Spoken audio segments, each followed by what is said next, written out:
Years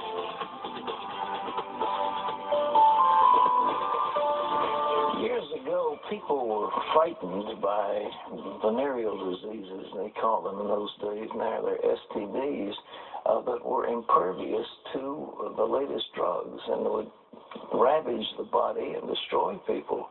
Well, imagine you got an infection. You may have gotten it just in a hospital, but even the most powerful drugs can't kill. The Centers for Disease Control is warning that could happen because of bacteria that now can resist antibiotics. And how do those bacteria get that way? Laurie Johnson is going to tell us. For 70 years, we've relied more and more on antibiotics to fight infections, to the point where some bacteria have gotten so strong, drugs can no longer kill them. An alarming CDC report reveals these bacteria infect around 2 million Americans each year and kill 23,000 of them. Antibiotic resistance is one of the most serious health threats we face today. We risk entering a post-antibiotic era where even simple infections can be deadly. At the top of the list, C. diff, a bacterial infection that targets the intestinal tract and kills 14,000 people a year. That's followed by drug-resistant gonorrhea, an infection making up about a third of the cases of this sexually transmitted disease.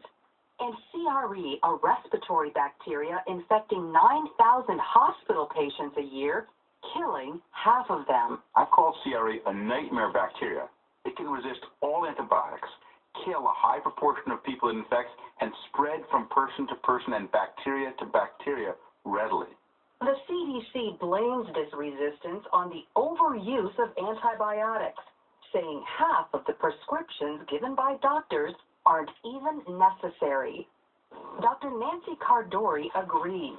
As an infectious disease specialist, she points out that antibiotics kill only infections that are bacterial, not viral. But most of the time when people are sick, they have a viral infection and therefore don't need an antibiotic. The problem is there's no way to instantly know whether an infection is viral or bacterial. So doctors tend to give all of their sick patients antibiotics to help the few patients who actually need them. Because one of the things physicians worry about, okay, if I didn't give them antibiotics, they went home and next day they're really sick and they don't come. And something bad happens.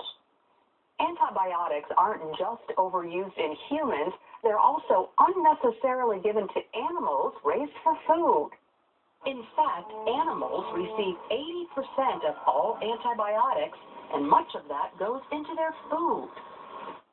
It is being found that if you give them some antibiotics in their feed, which they don't need for infection, it makes them bigger, quicker, so they can be sold to the market quicker.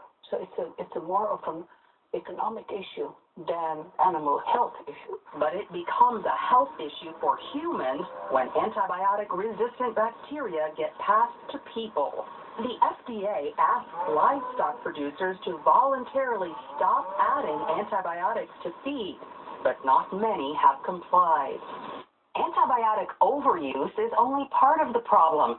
To make matters worse, drug companies aren't developing many new antibiotics to replace the old ones that aren't working anymore.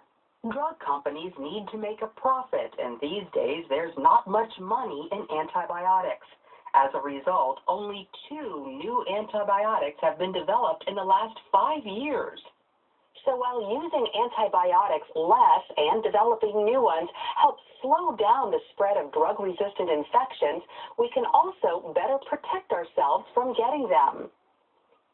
Washing hands, avoiding people with infections, and getting a good night's sleep go a long way. Hospitals also need to reduce infection. Check with your state health department to see which hospitals have the lowest infection rate. Dr. Gene Burke heads one of Virginia's top healthcare systems. He says you, the patient, can also help reduce your chance of infection. And every patient should feel totally empowered to say to everybody that walks in the room, have you washed your hands? Would you mind doing it now? Many hospital infections strike at contact points where devices go into your body, so the sooner they're out, the better. Talk to your care team and basically try to help them know that you expect to have the fewest number of things put into you that's necessary, and that you would like them every single day, if you have a catheter or an IV in, to answer the question, is it still necessary today? Every single day, ask and answer that question. While antibiotic-resistant bacterial infections pose a critical health threat, the trend can be reversed. There are 4 things we have to do to protect antibiotics. First, prevent infections and the spread of drug-resistant bacteria.